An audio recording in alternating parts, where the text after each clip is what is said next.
மிகப்பெரிய இயற்கை பேரிடரை சந்திச்சிருக்கிற எங்களோட நாடு இப்போ கொஞ்சம் கொஞ்சமாக ஓரளவுக்கு வளமைக்கு திரும்ப ஆரம்பிச்சிருக்குது. ஒவ்வொரு பகுதிகளில் வெள்ள நீர் வழிஞ்சோடி இருக்குது. மீட்பு பணிகள் ஒவ்வொரு பகுதிகளில் நடந்து கொண்டிருக்குது. நிறைய பகுதிகளுக்கான மின் இணைப்புகள் திரும்ப வழங்கப்பட்டிருக்குது. நெட்வொர்க் திரும்ப கொடுக்கப்பட்டிருக்குது. பாதிக்கப்பட்ட மக்களுக்கான நிவாரணங்கள் உதவிகள் வழங்கப்பட்டு கொண்டிருக்குது. அதே மாதிரி அரசாங்கத்தால் செய்யப்படக்கூடிய செயல்பாடுகளும் ஒவ்வொரு கட்டங்களாக இப்போ நடக்க ஆரம்பிச்சிருக்குது. கிட்டத்தட்ட ஒவ்வொரு பகுதிகளாக நாட்டினுடைய நிலைமை கொஞ்சம் கொஞ்சமாக சரி செய்யப்பட்டு கொண்டு வருது. அதோடு சேர்த்து வெளிநாடுகளால் கிடைக்கக்கூடிய நிதிகளும் எங்களோட நாட்டுக்கு மில்லியன் கணக்கில் இப்போ வர ஆரம்பிச்சிருக்குது. நன்கொடைகளா, உதவிகளா, மருந்துகளா, உணவுப் பொருட்களான்னு சொல்லி நிறைய ரீதியான உதவிகள் வெளிநாடுகள்கிட்ட இருந்து வர ஆரம்பிச்சிருக்குது. இப்போ இலங்கையினுடைய அரசாங்கத்தால் சில முக்கியமான அறிவுறுத்தல்களும் வழிகாட்டல்களும் மக்களுக்கு ஒவ்வொரு கட்டமாக வழங்கப்பட்டு கொண்டிருக்குது. இந்த பாதிக்கப்பட்ட மக்களுக்கான எப்படி வீடுகளுக்கு திரும்ப போகிறது, இல்லாட்டி உணவுகளை எப்படி பயன்படுத்துறது, இப்போ வரக்கூடிய நோய் தொற்றுகள்ல இருந்து எப்படி எங்களை பாதுகாத்துக் கொள்றேன்னு சொல்லி ஒவ்வொரு கட்டமாக ஒவ்வொரு அறிவுறுத்தல்கள் வழங்கப்பட்டு கொண்டிருக்குது. அது எல்லாத்தையுமே நான் ஒவ்வொரு வீடியோக்களையும் அப்டேட் பண்ணிருக்கிறேன். அந்த அடிப்படையில் இப்போ இலங்கையினுடைய மத்திய வங்கியால் வெளியிடப்பட்டிருக்கக்கூடிய ஒரு முக்கியமான விடயம் என்னன்னு சொன்னா, ஒரு அறிவுறுத்தல் என்னன்னு சொன்னா, இந்த வெள்ளத்தில் பாதிக்கப்பட்ட மக்கள் எல்லாருமே தங்களோட சொத்துக்கள், உடைமைகள், வீடுகள் எல்லாமே விட்டுட்டு தான் ஒவ்வொரு இடங்களில் போய் இப்போ தஞ்சம் அடைஞ்சிருக்கிறார்கள். அப்படி பாதிக்கப்பட்ட இடங்களில் இருக்கக்கூடிய அவர்களுடைய உடைமைகளுக்குள்ள பணம் ஏதாவது அந்த சேற்று நீரில் இல்லாட்டி பணம் சேற்றில் புதஞ்சுண்டு போயிருந்தா அவர்கள் அந்த பணத்தை திரும்ப தங்களோட கையில் எடுத்து இந்த காசை திரும்ப நான் என்ன செய்யலாம்ன்ற ஒரு பக்கத்தில் ஜோதிச்சு கொண்டு பாருங்களா இருந்தா ஜோதிச்சு பாருங்கள். இப்போ சேத்துக்குள்ளே போன காசை நாங்கள் எடுத்துக்கொண்டு போய் கடையில் கொடுத்து பொருள் வாங்க முடியுமா, இல்லாட்டி ஏதாவது செய்ய முடியுமா? ஒன்றுமே செய்ய முடியாது தானே. அப்படி கட்டுக்கட்டான பணங்கள் எல்லாமே நிறைய பேர் வீடுகளில் நிறைய பணங்கள் சேமிச்சு வச்சிருந்திருப்பார்கள். அந்த பணம் எல்லாமே சேத்தோட போயிருக்கும். அப்படி போன பணங்களை அவர்கள் திரும்ப கையில் எடுத்தா அந்த பணத்தை எப்படி வங்கியில கொடுத்து மாத்துறன்ற ஒரு முக்கியமான நடைமுறையை இப்ப மத்திய வங்கி வெளியிட்டிருக்கிறார்கள். அதை நேரடியாக கொண்டு போய் நீங்க மாற்ற முடியாது. அவர்கள் சொன்ன நடைமுறையை பின்பற்றி அதை செய்ததுக்கு பிறகு கொண்டே கொடுத்தீங்கன்னு சொன்னா உங்களால அந்த பணத்தை வங்கிகள்ல கொடுத்து மாற்ற முடியும்னு சொல்லி ஒரு விடயத்தை இப்ப வெளிப்படுத்தியிருக்கிறார்கள். அந்த செயல்முறை என்ன, எப்படி அந்த பணத்தை நாங்க மாற்றுன்றதை பற்றியும் அதோடு சேர்த்து இப்ப இலங்கையினுடைய ரீபில்டிங் ஸ்ரீலங்கான்ற நிதியத்துக்கு கொண்டிருக்கக்கூடிய பணங்கள் 700 மில்லியன் ரூபாய் பணம் இப்போ வரைக்கும் சேர்ந்திருக்கிறதா ஒரு விடயம் வெளிப்படுத்தப்பட்டிருக்குது. அந்த கொடுத்திருக்கக்கூடிய நாடுகள் எப்படி எல்லாம் பணங்கள் கொண்டிருக்குது, இது மக்களுக்கு எப்படி போய் சேர போன்ற தொடர்பான முக்கியமான விடயங்களை தான் இந்த வீடியோவில் முழுமையாக நான் உங்களுக்கு சொல்ல போகிறேன். ஸோ என்ன விடயம்ன்றதை விரிவாக ஒவ்வொன்றா முதல்ல இருந்தே பார்க்கலாம். அனைவருக்கும் வணக்கம். நான் உங்கள் BK கரிகாலன். அதே நேரத்தை பார்க்கறதுக்கு முதல் என்னுடைய தொடர்ச்சியான அப்டேட்ஸை பார்க்கணும்னு சொன்னால் என்னோட சேனலுக்கு யாராவது புதுசாக பார்த்து வந்தீங்கன்னு சொன்னால் இப்போ சப்ஸ்கிரைப் பண்ணி அந்த பெல் ஐக்கனை கிளிக் பண்ணி ஆல் ஆப்ஷன் சொல்லுங்கள். அப்போ நான் அப்லோட் பண்ணுற வீடியோஸ் எல்லாமே தொடர்ச்சி உங்களுக்கு கொடுங்க நோட்டிஃபிகேஷன்ஸ் வரும். இந்த வீடியோவை ஃபுல்லாக பார்த்து முடிச்சதுக்கு பிறகு லைக் பண்ண மறந்துடாதீங்க. லைக் பண்ணிவிட்டு இந்த வீடியோவை எல்லாருக்குமே முடிஞ்ச வரைக்கும் ஷேர் பண்ணுங்கள். இந்த விடயத்தை எல்லாருக்குமே தெரியப்படுத்துறதுக்காக, நிறைய பேருக்கு இந்த விடயம் தெரியாமல் இருக்கும். ஸோ எல்லாருக்குமே தெரியப்படுத்துறதுக்காக இந்த வீடியோவை ஷேர் பண்ணுறதுக்கு மறந்துடாதீங்க. ஓகே, முதலாவது விஷயம் என்னன்னு சொன்னா, இன்றைய நாள் டிசம்பர் மாதம் 5ஆம் தேதி இப்ப வரைக்கும் வந்திருக்கக்கூடிய தகவல்களினுடைய அடிப்படையில் இலங்கைக்குள்ள இந்த இயற்கை பேரிடரால உயிரிழந்து போன மக்களினுடைய எண்ணிக்கை எவ்வளவு அதிகரிச்சிருக்குன்னு சொன்னா 486 அதிகரிச்சிருக்குது. ஏற்கனவே 80ல் ஆரம்பிச்சது இப்போ 486 அதிகமாக போய்கொண்டிருக்குது. நான் லாஸ்ட் வீடியோலையும் சொன்ன மாதிரி இந்த எண்ணிக்கையை சில பல 500 கடக்கலாம்ன்ற மாதிரி ஒரு விடயம் சொல்லப்பட்டிருக்குது. அதோடு சேர்த்து காணாமல் போனவர்களுடைய எண்ணிக்கை 341 இருக்குது. 1.5 மில்லியன் மக்கள் மொத்தமாக இந்த டிட்வா புயலினுடைய தாக்கத்தால் நேரடியாக பாதிக்கப்பட்டிருக்கிறார்கள். 45,000க்கு மேற்பட்ட வீடுகள் முழுமையாக சேதமடைஞ்சு போயிருக்குது. ஆயிரக்கணக்கான மண் சரிவுகள் ஏற்பட்டதாகவும் தகவல்கள் வெளியாகி இருக்குது. 271 மண் சரிவுன்னு சொல்லப்பட்டது. அந்த எண்ணிக்கையும் இப்போ கணக்கெடுப்பின்படி சின்ன மண் சரிவுகள் எல்லாமே சரியான முறையில் கணக்கெடுக்கப்படலை. அந்த மண் சரிவுகளுடைய அடிப்படையில் வச்சு பார்க்கும்போது 1000 தாண்டின மண் சரிவுகள் ஏற்பட்டிருக்கலாம்ன்ற மாதிரியும் ஒரு சில விடயங்கள் இப்போ வெளியாகி இருக்குது. ஓகே, ஏற்கனவே இலங்கையினுடைய ஜனாதிபதி அனுரகுமார் திசாநாயக்க அவர்கள் இலங்கைக்குள்ள ஏற்பட்டிருக்கக்கூடிய இந்த பேரழிவிலிருந்து நாங்கள் திரும்ப மீண்டு வரணும்னு சொன்னா எங்களுக்கு 31 பில்லியன் ரூபாய் பணம் தேவைப்படும் என்று சொல்லி ஒரு விடயத்தை சொல்லியிருந்தார். இயற்கை பேரிடர் வந்த நேரத்திலேயே நாட்டுக்கான உதவிகள் அதிகமாக கிடைக்க ஆரம்பிச்சிருந்தது. இந்தியா, பாகிஸ்தான், UAE, அமெரிக்கா, அதே மாதிரி கனடா, இன்றைய நாளில் கூட கனடா உள்ள வந்திருக்குது. இந்த மாதிரியான நாடுகள் எல்லாமே நிதி உதவிகளாக இருந்தாலும் சரி, உணவு உதவிகளாக இருந்தாலும் சரி, மருத்துவ உதவிகள், இப்போ இந்தியா பால உதவி வேற வழங்கியிருக்குது. பாலங்கள், இந்த உடைஞ்சிருக்கக்கூடிய பாலங்களில் பால கட்டுமான பணிகளை மேற்கொள்றதுக்காக நிறைய பகுதிகளுக்கு இப்போ வரைக்குமே லேண்ட் கனெக்ஷன், தரைவழி பாதை கனெக்ஷன் வந்து இல்லாமல் கூட இருந்து கொண்டிருக்குது. உலகத்தினுடைய கனெக்ஷனே இல்லாமல் இருக்கக்கூடிய கிராமங்கள்னு சொல்லி கூட சில கிராமங்கள் வந்து பெயரிடப்பட்டிருக்குது. அந்த கிராமங்களுக்குள்ள இருக்கக்கூடிய மக்களுக்கான உணவோ நீரோ இல்லாட்டி மின்சார இணைப்புகளோ நெட்வொர்க்கோ வந்து எதுவுமே கிடைக்காத பகுதிகள் கூட இன்றைக்கு வரைக்குமே இருந்து கொண்டிருக்குது. ஸோ அப்படியான இடங்களுக்கெல்லாம் உடனடியாக இந்த பால வேலைகளை செய்து அவர்களுக்கான உதவிகளை வழங்குறதுக்காக இந்தியா பாலங்கள் கொடுத்த வரைக்கும் நிறைய உதவிகளை செஞ்சிருக்கிறார்கள். உண்மையிலேயே இந்தியாவுக்கு எவ்வளவு உதவிகளை செய்கிறார்கள்ன்றதை நாங்கள் அந்த லிஸ்ட்டை தொடர்ச்சியாக சொல்லிக்கொண்டே போகலாம். அவ்வளவுக்கான உதவிகளை வந்து பக்கத்தில் இருக்கக்கூடிய இந்தியா தொடர்ச்சியாக செஞ்சு கொண்டிருக்கிறார்கள். அதே மாதிரி பாகிஸ்தானும் செஞ்சு கொண்டிருக்கிறார்கள். ஸோ இப்படி நாட்டுக்குள்ளே செஞ்சு கொண்டிருக்கக்கூடிய உதவிகளில் இலங்கையினுடைய அரசாங்கம் என்ன செஞ்சிருந்தார்கள்னு சொன்னால், நிதி உதவிகளை பெற்றுக்கொள்றதுக்காக ரீபில்டிங் ஸ்ரீலங்கான்ற ஒரு நிதியத்தை உருவாக்கி நாட்டுக்கான நிதிகளை வந்து அந்த வங்கிகளுக்கு அனுப்ப சொல்லி ஒரு கோரிக்கையை முன் வச்சிருந்தார்கள். இலங்கையினுடைய மத்திய வங்கி அதே மாதிரி இலங்கை வங்கி 2 வங்கி கணக்கிலக்கங்களை கொடுத்து இந்த வங்கி கணக்கிலக்கங்களுக்கு உங்களோட பணங்களை வழங்குங்க.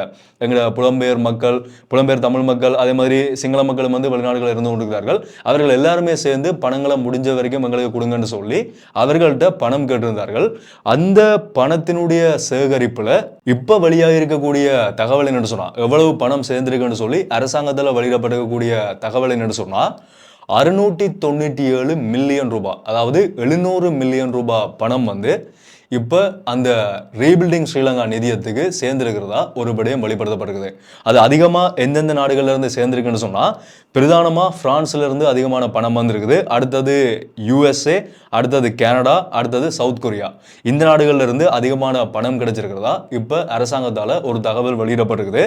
ஒவ்வொரு நாளும் 100 மில்லியன் ரூபாய் பணம் கிடைச்சு கொண்டிருக்கிறதாவும் ஒரு செய்தி வெளியாகி இருக்குது. இப்ப வரைக்கும் வந்திருக்கக்கூடிய இந்த 700 மில்லியன் ரூபாய் பணம் வந்து மொத்தமா 33 நாடுகள்ல இருந்து இந்த ரீபில்டிங் ஸ்ரீலங்கான்ற நிதியத்துக்கு சேர்ந்திருக்கிறதா ஒரு விடயம் வெளிப்படுத்தப்பட்டிருக்குது. கிட்டத்தட்ட 33,000க்கும் மேற்பட்ட வாய்ப்புகள் இடம்பெற்றிருக்கிறதாகும் ஒவ்வொரு வங்கிகளில்.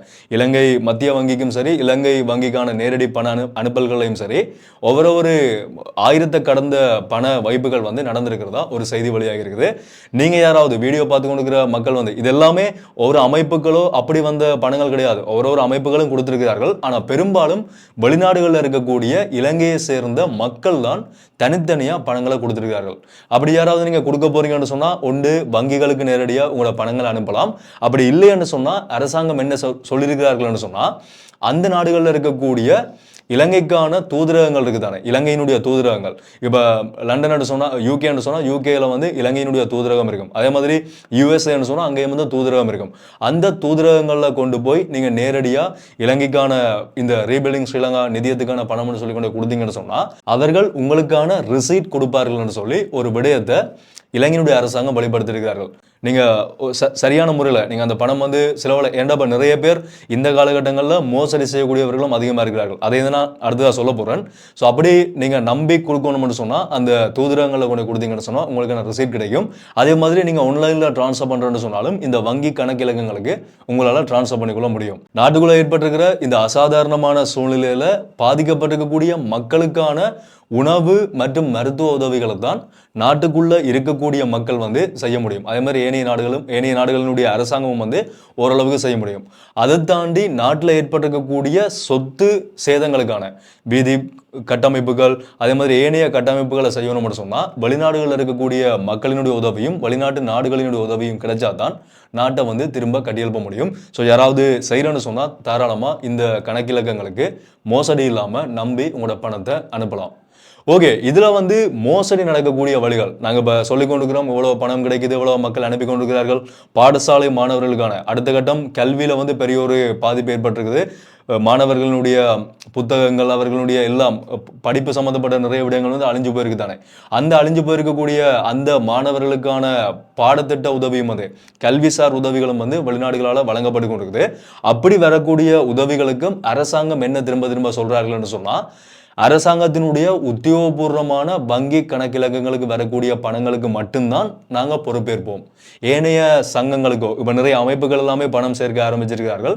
அப்படி வரக்கூடிய அமைப்புகளுக்கான பணங்களை வந்து அந்த அமைப்புகள்லாம் அவர்கள்ட்ட தான் நீங்கள் கேட்கணும். அந்த பணம் என்னானது, எவ்வளோ பணம் செலவழிச்சிங்கன்னு சொல்லி அவர்கள்ட்ட தான் கேட்க முடியும்.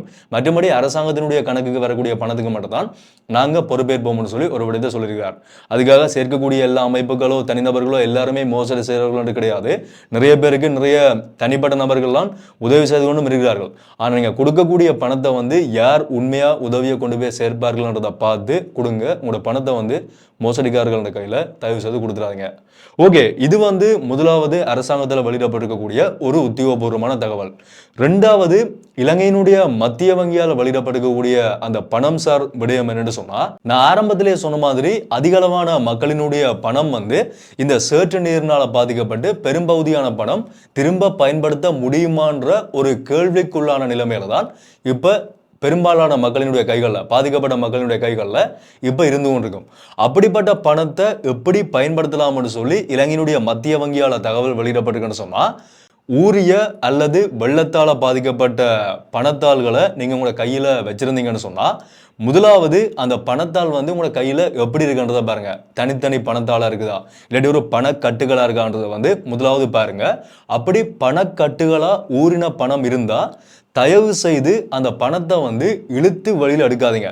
உள்ள இருக்கக்கூடிய ஒரு பணத்தால் வந்து எடுக்கிறதுக்காக இழுத்து வழியில் எடுக்காதீங்க. அந்த பணத்தால் கிழிஞ்சு போயிடும். கிழிஞ்சிச்சுன்னு சொன்னால் உங்களால் எதுவுமே செய்ய முடியாது, மாற்ற முடியாது. அப்படி இருக்கக்கூடிய பணத்தை நீங்கள் என்ன செய்யணும்னு சொன்னால், கட்டாக இருக்கக்கூடிய பணத்தை என்ன செய்யணும்னு சொன்னால், அந்த கட்டை பிரித்து தனித்தனியாக ஒவ்வொரு பணங்களாக பிரித்து எடுத்து வைங்க. ஒரு 5000 ரூபாய் கட்டணும் இருக்குன்னு சொன்னால் 5000 ரூபாய் ஒவ்வொரு தாளையும் வந்து பிரித்து தனியாக வைங்க. ஒருவேளை நல்லா ஒட்டுப்பட்டிருந்தா, அதையும் சொல்லியிருக்கிறார்கள், ஒட்டுப்பட்டிருந்தா நீங்கள் 2 பக்கமும் பிடிச்சு கொண்டு தண்ணியில் கொண்டு போய் கழுவினீங்கன்னு சொன்னால், ஒரு நல்ல தண்ணியில் கொண்டு கழுவினீங்கன்னு சொன்னால் அந்த பணத்தால் வந்து மெதுவாக பிரிஞ்சு வரும், தனித்தனியாக பிரிஞ்சு வரும். அப்படியே மெதுவாக எந்த ஒரு சேதமுமே ஏற்படாமல் அந்த பணத்தால் முதலாவது பிரித்து வழியிடுங்க. எடுத்ததுக்கு பிறகு அந்த பணத்தால் கொண்டு போய் அயன் பண்ணுறதோ இல்லாட்டி ஏதாவது ஹீட் பண்ணி அந்த பணத்தால் வந்து காய வைக்கிறதோ அப்படியான செயல்பாடுகளை எதுலேயுமே ஈடுபடாமல் கொண்டு போய் இயற்கையான முறையில் உலர வைங்க. காற்றுல இல்லாட்டி வெளியில் வந்து இப்போ ஓரளவுக்கு சூரிய வெளிச்சம் இலங்கைக்கு கிடைக்க ஆரம்பிச்சிருக்குது. அப்படியான இடங்களில் கொண்டு போய் நீங்கள் வெளியில் காய வைங்க. அயன் பாக்ஸில் எதுலேயுமே அயன் பண்ணாதீங்கன்னு சொல்லி ஸ்ட்ரிக்டாக இலங்கையினுடைய மத்திய வங்கி சொல்லியிருக்கிறார்கள். ஸோ உடனடியாக நீங்கள் வெளியில் கொண்டு போய் காய வச்சிங்கன்னு சொன்னால் அந்த பணத்தால் வந்து ஓரளவுக்கு காஞ்சிரும். அது காஞ்சதுக்கு பிறகு அதுக்கு மேலே ஏதாவது சேறு ஒட்டி இருந்தால் இல்லாட்டி இந்த பணம் வந்து கொஞ்சம் பழுதடைஞ்சு ஏதாவது ஒட்டுப்பட்டு இருந்தால் வந்து மெல்லிய துணி ஒன்றால் கொஞ்சம் தண்ணியை நினச்சி அதை வடிவாக க்ளீன் பண்ணுங்கள். ஒரு தலை க்ளீன் பண்ணுங்கள். க்ளீன் பண்ணிவிட்டு திரும்பவும் காய வச்சுட்டு அந்த பணத்தை கொண்டு போய் நீங்கள் உத்தியோகபூர்வமான இலங்கையினுடைய எந்த வங்கியில் கொடுத்தாலும் அவர்கள் உங்களுக்கு பணத்தை வந்து புதுத்தாளாக கொடுப்பார்கள். அந்த பணத்தை நீங்கள் திரும்ப பயன்படுத்த முடியாது தானே. அதனால வங்கிகளில் கொண்டு கொடுத்தீங்கன்னு சொன்னால் அவர்கள் உங்களுக்கு புது பணத்தால் கொடுப்பார்கள்னு சொல்லி ஒரு முக்கியமான விடயத்தை இலங்கையினுடைய மத்திய வங்கி இப்போ வெளியிட்டிருக்கிறார்கள். ஸோ யாருமே பணத்தை அப்படி வச்சிருந்தீங்கன்னு சொன்னால் நீங்கள் கவலைப்பட வேண்டிய அவசியம் இல்லை. நான் சொன்ன மாதிரி செய்துட்டு பேங்க்ல கொண்டு கொடுத்தீங்கன்னு சொன்னால் உங்களுக்கு புது பணம் அங்கே உடனடியாக கிடைக்கும்.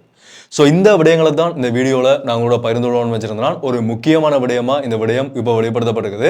தொடர்ச்சியான அப்டேட்ஸ் வரும்போது அது எல்லாத்தையுமே நான் அப்டேட் பண்ணுறேன். இந்த விடயத்தை நீங்கள் எல்லாருக்குமே தெரியப்படுத்தணும்னு வச்சிங்கன்னு சொன்னால் நான் சொன்ன மாதிரி முடிஞ்ச வரைக்கும் எல்லாருக்குமே இந்த வீடியோவை தயவு செய்து ஷேர் பண்ணுங்கள். அப்போ தான் எல்லாருமே தெரிஞ்சு கொண்டு தங்களோட பணத்தை கொண்டு போய் மாற்றிக்கொள்வார்கள். தொடர்ச்சியாக என்னுடைய அப்டேட்ஸை பார்க்குறதுக்கு சப்ஸ்கிரைப் பண்ணி அந்த பெல் ஐக்கனை கிளிக் பண்ணி ஆல் ஆப்ஷன் வச்சுக்கோங்க. அப்போ நான் அப்லோட் பண்ண வீடியோஸ் எல்லாமே தொடர்ச்சி உங்களுக்கு கொடுங்க நோட்டிஃபிகேஷன்ஸாக வரும். ஸோ மீண்டும் ஒரு வீடியோவில் சந்திப்போம். நன்றி.